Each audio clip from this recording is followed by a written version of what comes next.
Welcome back to Elementor Reconstructed, episode 2, here at Websites for Beginners with JP. And today we are going to be making a hero banner. We'll apply a shape divider as well as a little bit of a separator, and we will align everything to the left. This builds on episode 1, so in some regards, I'll go much faster than I did in the previous episode, and we'll build up until we are masters of Elementor. This is the one I will be creating, and then we will turn it into this stunning fashion hero banner. And it will also look super good for us on cell phone displays. You can see here. Very nicely done. Great. So let's jump over into Elementor. And before we start, something I want to quickly show you so you will understand every time you see me do this, why I do that. I've got 2 buttons here. I want to apply an effect to it so that when someone hovers over it, the color changes a little bit. Now, usually what we do is we just reduce the transparency of the color. But I want to show you that when you have a light color on top of a dark color, you may want to go a different direction. In the builder, I will select the first button that I had created, and you can see my text color under style is set to this yellow, as well as the hover, same color. Now, usually what people will do is click on the color and then grab the opacity slider and drag it down, let's say around here. So when I hover over it, it does that effect. Let's click the second button. What I like to do when I have a light color on top of a dark color is to choose a different color of the same hue, more or less, but lighter. Go to Style. Here is the same color again. Hover, same color. What I do now, instead of dragging the opacity slider down, I will grab the selector here and I'll just move a little bit up like this, 45 degrees up to the left, like so. This makes it lighter and a little bit brighter. Look at the difference between the two. Top one and bottom one. Top one and bottom one. Maybe this text is a little too difficult to see. And we can move it a little bit more. And the effect, let's update and go view it on the front end, is quite dramatic. This one looks almost murky. It doesn't look very engaging, whereas this one brightens up. And that's kind of the feeling that you want to get when you are working with a button. You will use the transparency effect mostly if your background is an image. So if I go back here and I go to my section, Style, and then background, I choose an image like this one. Now the top one will have a better effect than the bottom one. Let's update. Now when I hover over the top one, it gives us a little bit of a see-through, and the bottom one will still brighten up, which is still not bad. But I just want you to understand this because most tutorials online will show you always to reduce the opacity for a hover effect. That works over images, but over a solid, darker background, it's usually not a good idea. Good, so that's it. Let's go back here, let's delete this section, and let's start building out in our Reconstructed episode 2 for Elementor. First, we bring in a section. And because I want everything on the left, what I'm going to do is work with 2 columns inside my section, a row with 2 columns inside of it. Click on this one, a preset for us, and up here you can see we have the 2 columns. Change the background of the section first. So I'll select the section up here, already selected. I'll go to Style, and then Background, choose Classic. Classic gives us color or it gives us an image. We're going to stick for the first section only with color. And I'm using coolers.co. I really like this theme generator. You can go play around with it as well. And I'll choose this dark color, copy the hex, go back, click here on the color, and I'll just Control-Command-V, paste the hex in there, and we get that darker color. Next, I'll bring in the content, and I already know the kind of content I want because I've done my little mock-up before, or I drew a little thing on a piece of paper, so I kind of know all the elements that I need. Go to the Elements icon over here, these 9 little dots, click on that, and I'll grab a heading. That will be my above title. Then I'll add another heading, which will be my main heading. Under that, I want to bring in a line. And a line, go again to icons, is a divider. Grab it and drop it there where you see the thick baby blue line. Under this, I'm going to have a tagline, which is a little bit of text. So instead of a heading, I will choose the text editor this time, just for plain normal paragraph text. Then a button, but I want to apply some space between this text and the button. So for that, bring in a spacer. Spacer over here. And then the last one, the button. And you'll notice that everything that we have selected and brought onto the page are all here under the basic elements. And I'll always mention that to people. This is more or less similar to the 80-20 rule. 80% of your website is going to be done with 20% of your tools. In most cases, for standard website design, very basic websites and static pages, you're going to be able to do with this basic elements up to 100% of your page even. Let's style out the section a little bit first so we can have padding at the top and the bottom. I will select my section, advanced, and then we go to padding, and you will see it is linked, which I don't like, so I'll delink it, and at the top, I'll give it around 125 pixels, and then at the bottom, I'll give it 150 pixels. Now we have good padding, and it gives us a good container to work within. Select the first text element, heading element, and then here under title, I'm going to type in lorem ipsum dollar, because I know the words that I want to use here. My HTML tag, I will put on H3, and then go to style. We change the text color to white. And then typography, first change the font, and we'll work with one called Work Sans. I'll just enter that. Next to the size, 16 pixels. The weight, how thick it is, 300, and we'll transform it to uppercase. And we're done with this one, nothing more. Oh well, let's add a bit of letter spacing. Here at the bottom, let's 1 pixel. That looks a little bit more easy to read. Then click on the next one to select it, and I'll bring a little bit more text in here. So I'll go to loremipsum.io. Let's just generate a few more paragraphs.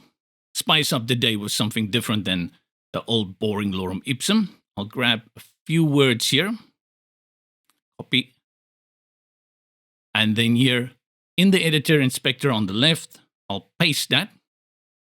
And we'll leave this on H2.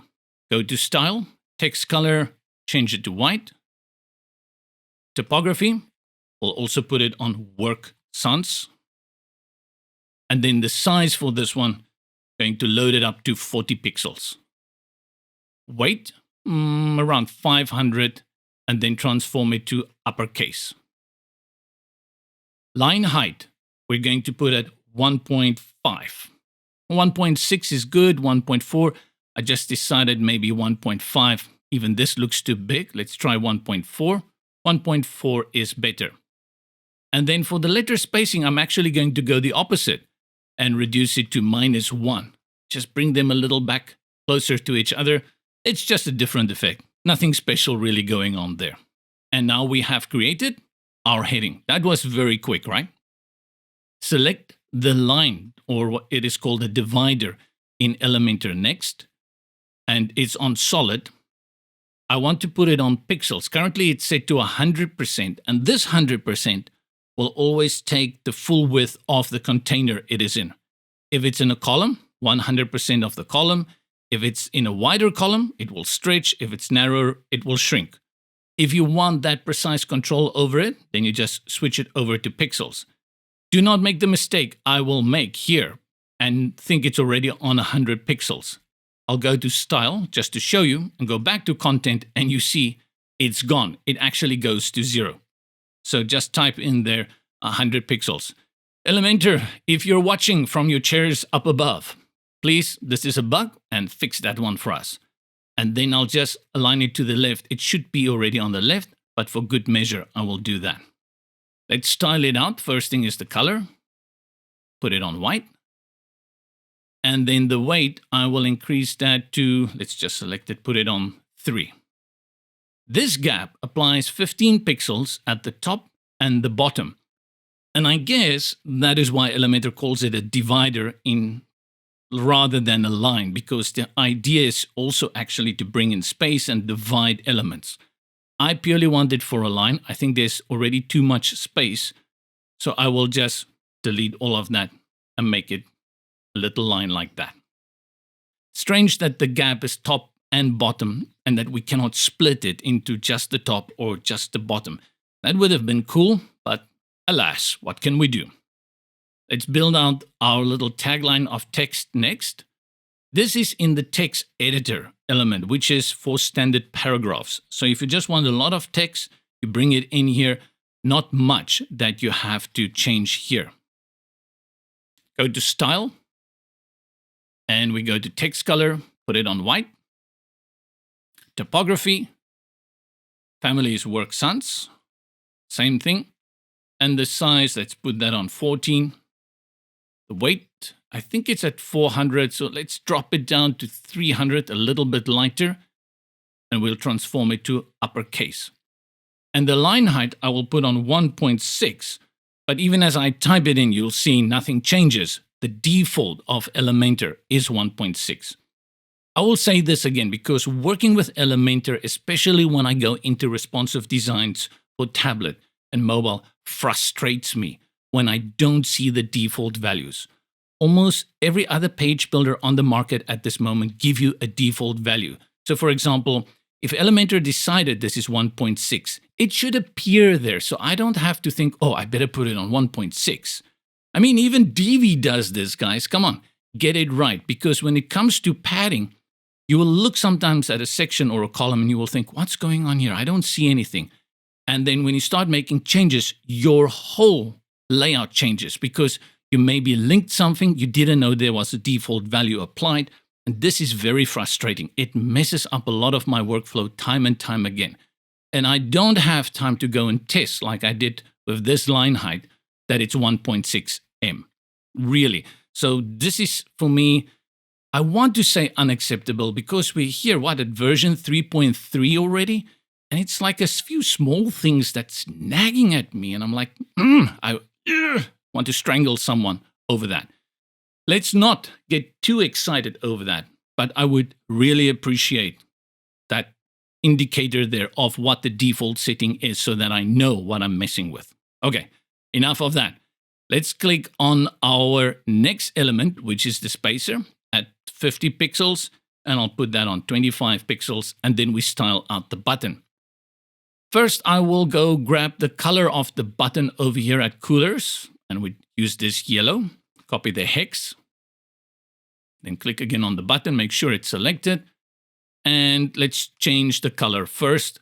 Click Style, Background, and then Color, and I will paste it. And now I will select Hover and do that little trick I had shown you earlier, paste this yellow again, and I'll just grab that and pull it up and a little bit to the left. Brighter and more saturated. Actually, not more saturated, just brighter. And we can change the color of the text if we wanted to, but we have that little visible visual cue that we are hovering and that we are so excited. We just want to click here. While we are here, let's just change everything under styling. Typography first, so we go and change our family to Work Sans. We are family, and size to 16 pixels. Then the weight I'll put on 500, transform uppercase again. And then I think for our letter spacing, let's leave all of this at their defaults.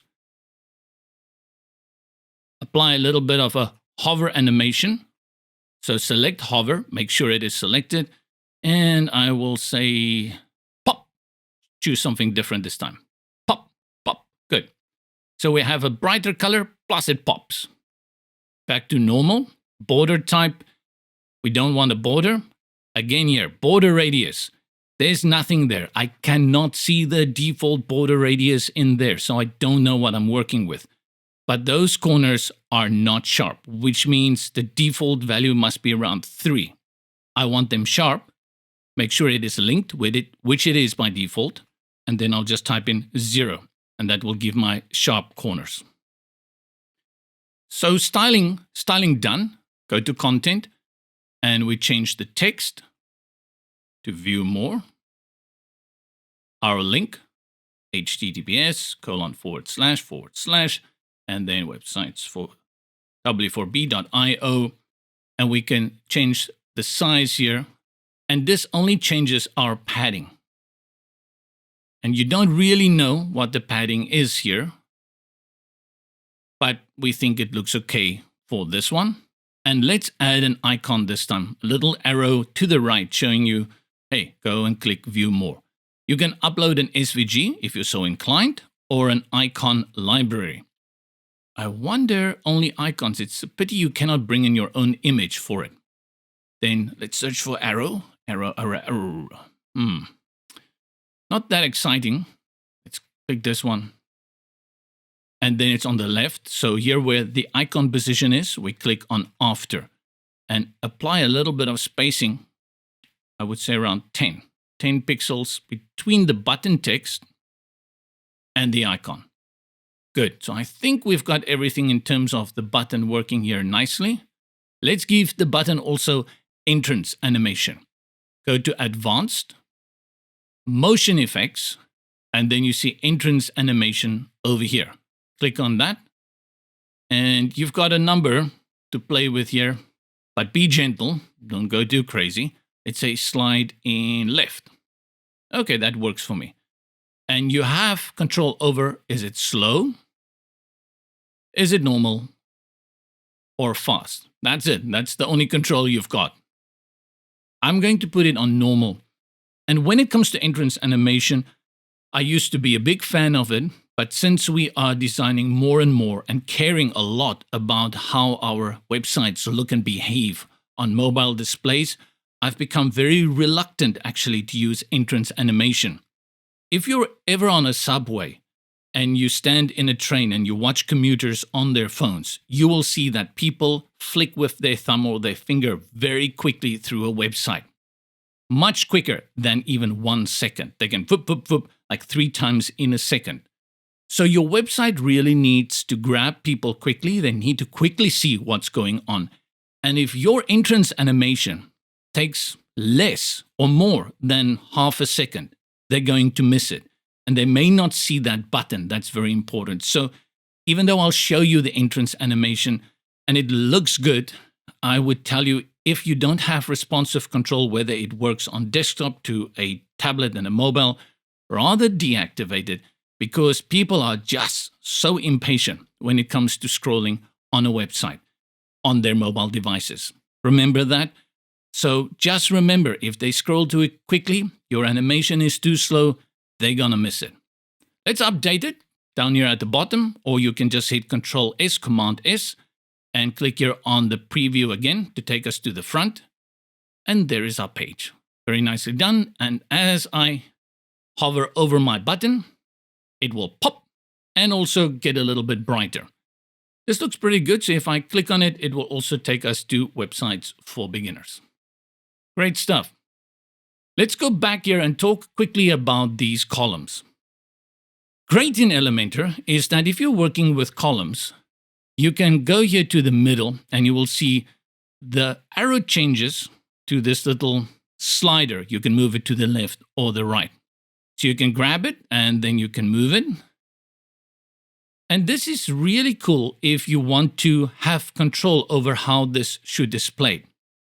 Now here, if you have done some website design before and you've worked with other builders as well, you may say, wait, why don't you just bring in 1 column instead of 2 and then apply a maximum width setting to it? And if you don't know what I'm talking about, just ignore it, because what I'm showing you here, good enough.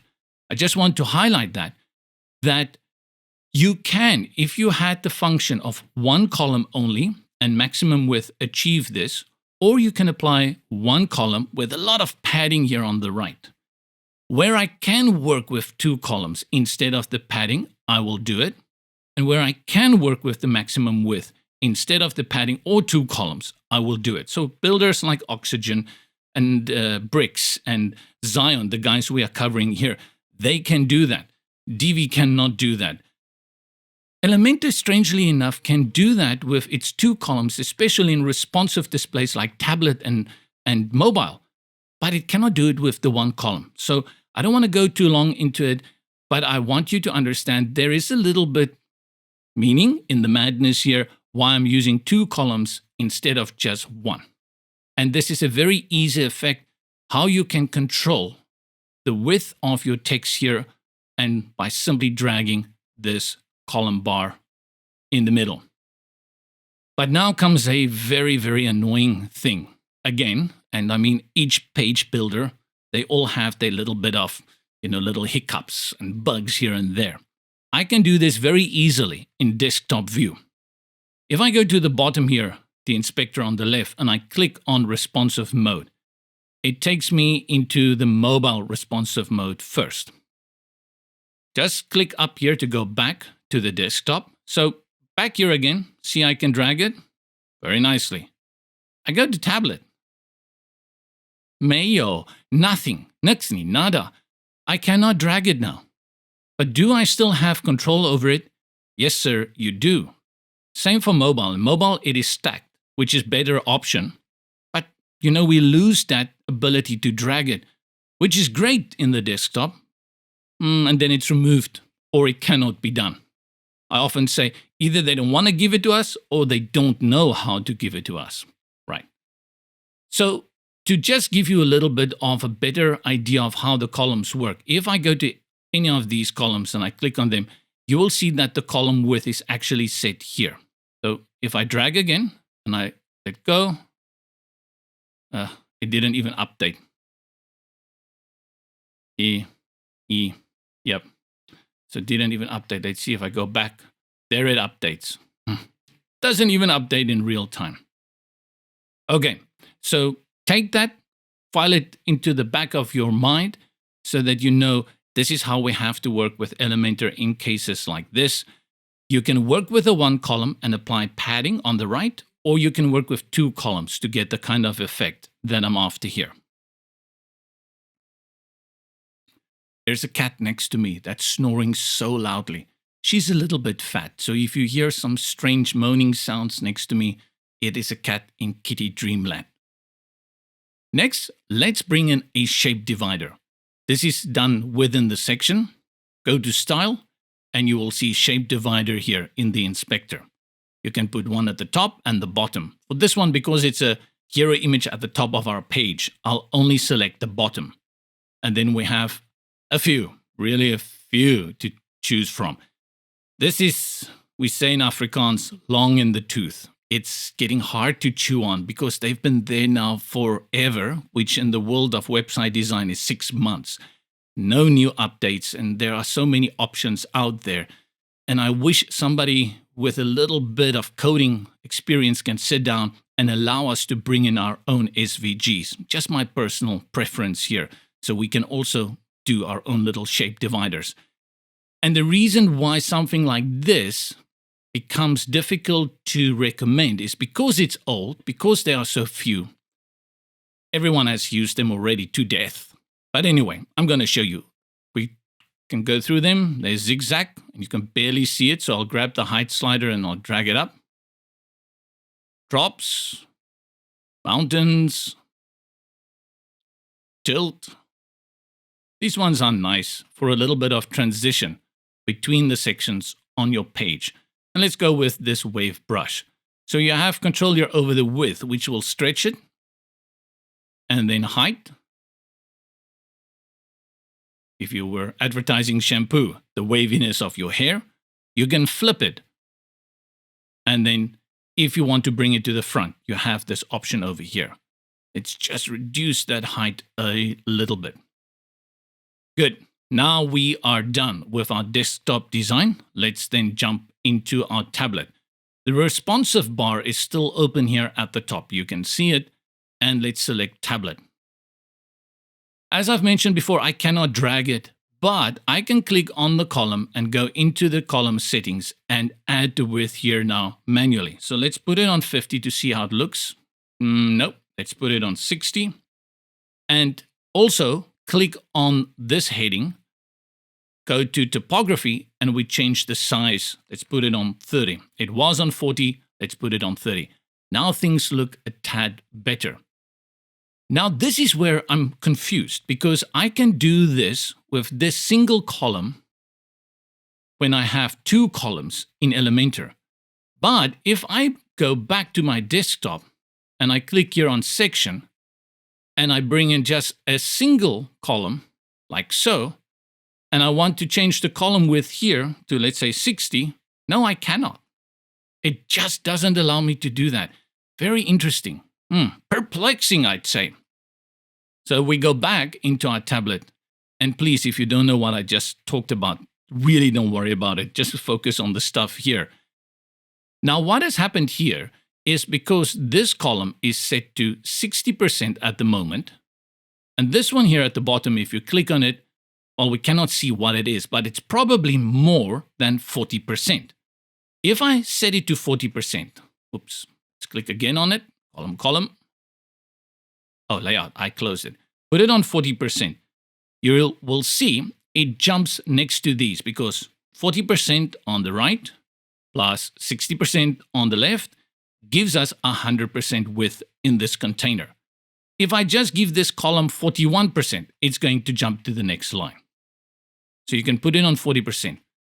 But do we need this column at all? And the answer is no, we don't need it.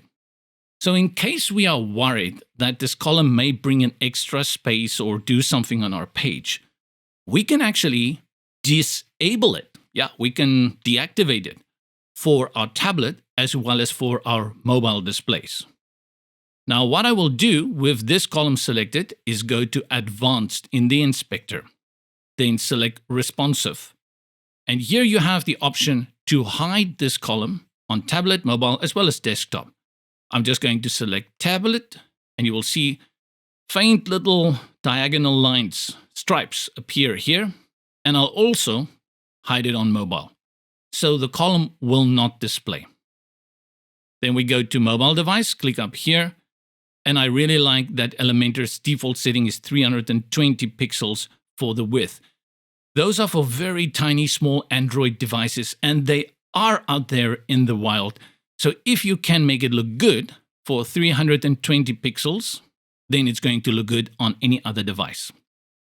This column here at the bottom, remember, is that second column, but you will see the lines there if you look very closely, because we've told it, go and hide on the mobile.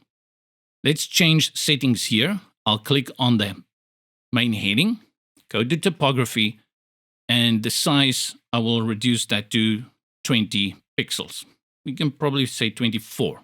23, 22, 20. Let's stick to 20. 20. Click on the tagline. Let's also reduce this a little bit because now it's too big. We put it on 16. Let's take it down to, 14. We put it on 14. Let's take it down to 12, which is really small. And then I think the rest of this should be fine. Update. Let's click again on preview to load it. And then to make sure that it really looks good, I'm going to grab my URL, Control-C, Command-C to copy, go into Sysy, and I'll paste it over here. Let's see how this looks. It didn't. Oh, it's the wrong one. Let's go back here. Copy.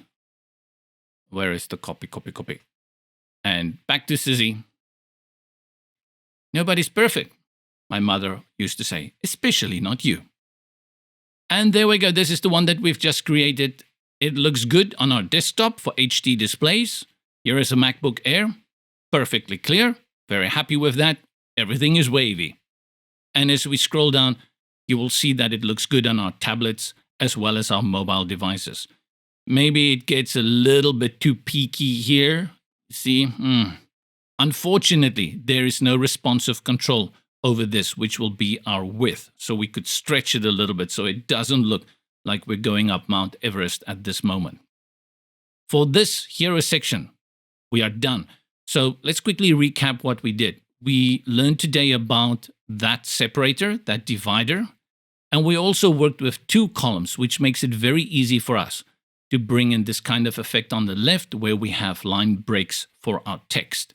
And we also added the separator here and some animation and a hover effect to our button. Now we make it old-fashioned. Go back to Elementor. You always say Elementor. Elementor. It's elementary, my dear. Elementor, right? Elementary. Anyway, let's not get hung up in the semantics of it. I'll close the responsive view. I'll try here at the bottom, see if it works. Nope, here in the inspector. And if that doesn't work, you go here to the top where you see the little exit X and you exit on the X. Duplicate this one. So go to Edit Section, right-click, and select Duplicate. And it gives us the second one. I will select the section and add some margins at the top and the bottom just to separate them a little so we can see better. It's already a link, so I'll add 150 both at the top and at the bottom.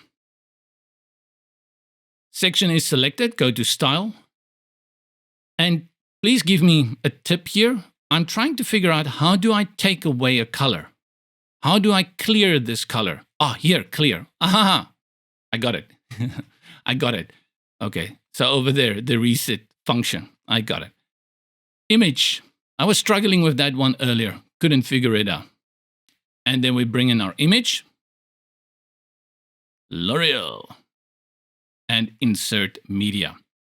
One of the things that I've mentioned to you in episode 1 that Elementor does, which I don't like, is next to the size. It brings it in by default to auto, which stretches it.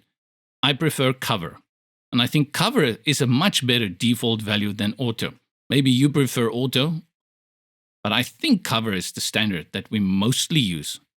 And then the position, also interesting, I think the position is set to the top. Center is a much better position as a default.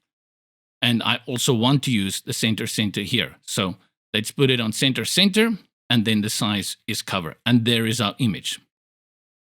The challenge we have here is that our image, good and well, stunning, very great. But we have this problem that our text is completely lost in the background. Only this word here, massa, stands out.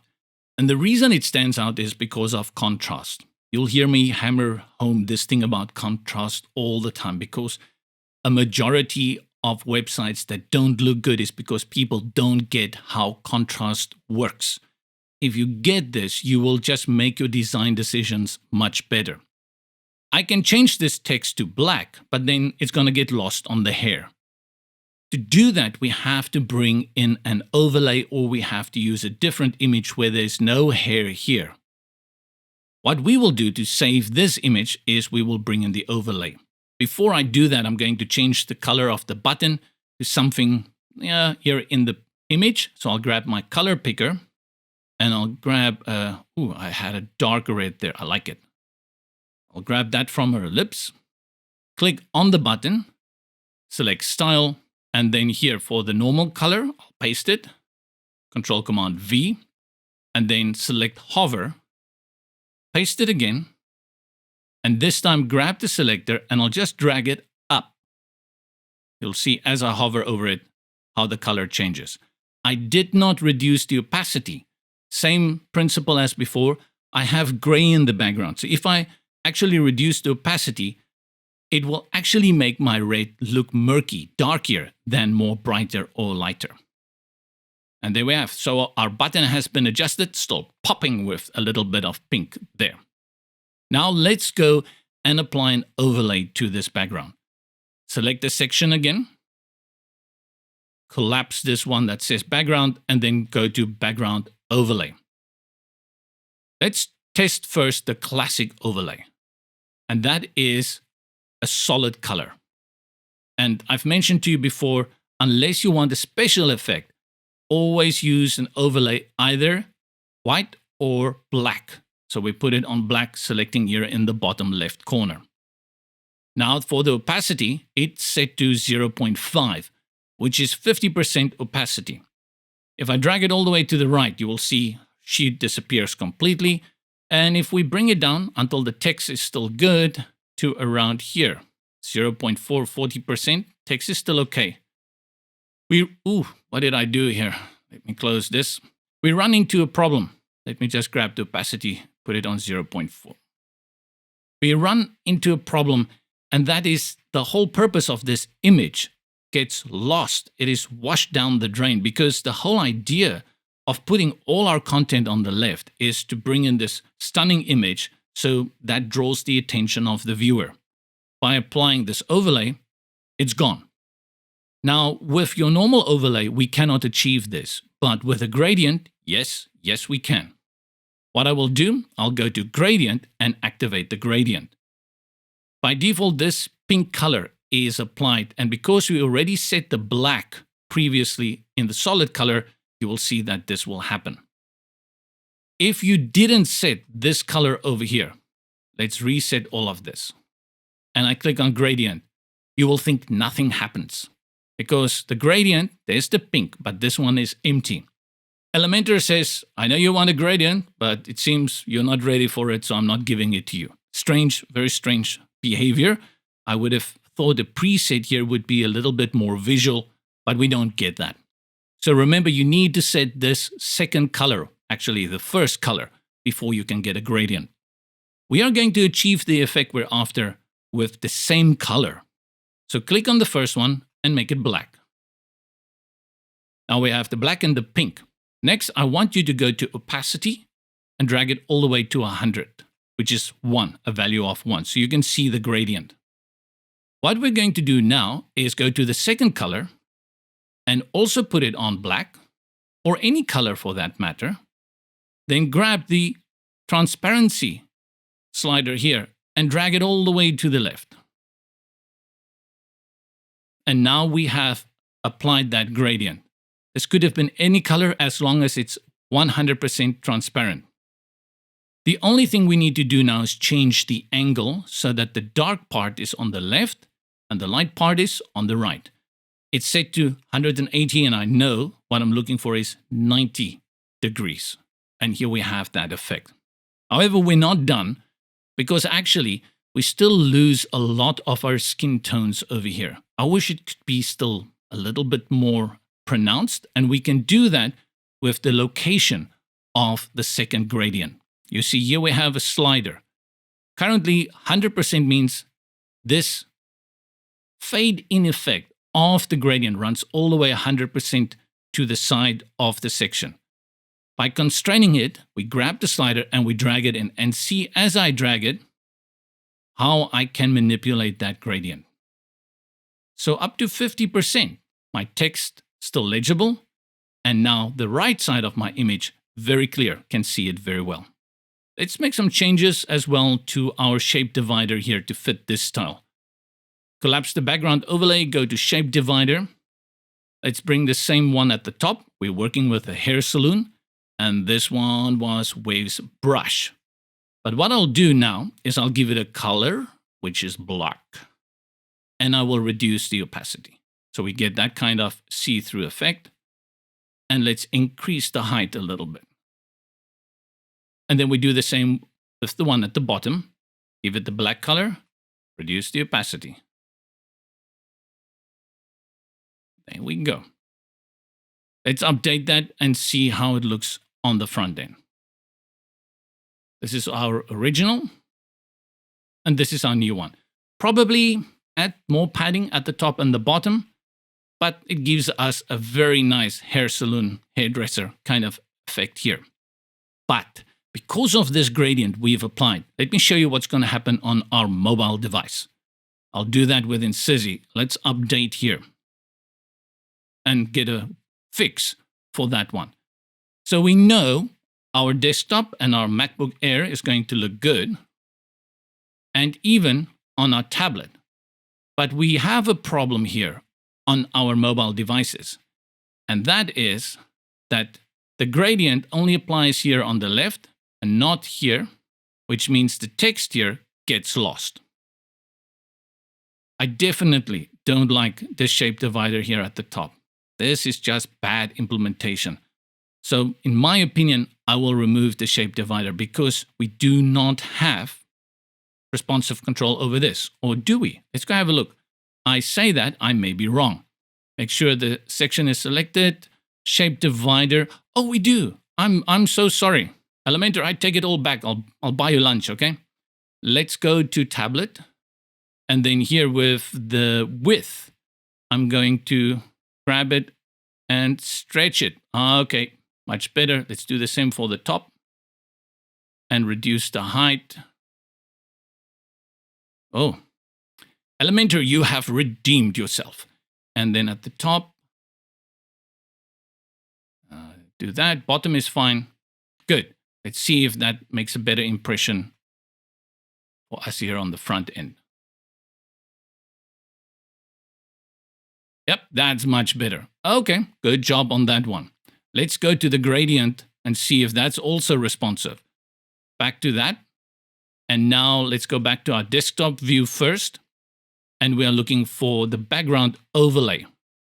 And that we applied was the location, but we do not see the little responsive indicator next to location, which means we don't have control over that when we go into our mobile view. What we can do here is that we can reduce the width of this column. If I click on the column, I will now set the percentage of it to 70%. And you will see that it takes up 70% of this section, and this 30% is okay. The button here becomes a little bit ugly. So I click on the button, and normally I will go to advanced and work with padding here. It's going to do nothing. This padding here is not related to the button. The padding for the button you're going to find under style, here at the bottom. This is here where I really dislike Elementor to its limits. You see no value here. You see it is linked. All I want to do is reduce the padding on the left and the right. But observe what happens the moment I delink the values. It drops to 0 across, and this is what happens. So the great thing that Elementor gave me with its default values is completely lost on me with this one move here. And I know it's nitpicky, but it annoys me because now I'm like, hey, okay. So it actually doesn't help to give me default values because once I want to change a little bit here, I lose it all. It would have been nice the moment I delink it that I can see the default values here and then make changes.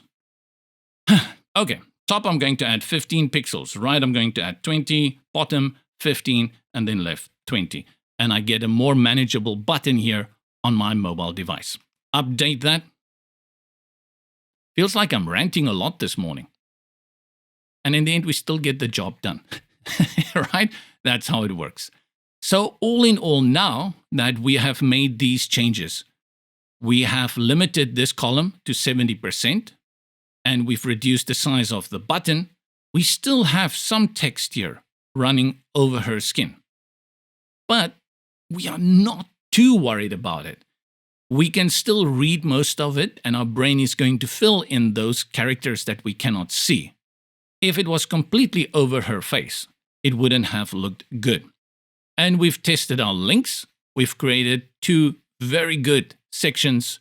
One you can use on a flat design. Very nice flat colors here. Very simple, very minimalistic. And it's to the point. And then something for the fashionistas in us. Good for a hair salon. And just remember, add a little bit padding there at the top and the bottom. Otherwise, this is a little too narrow.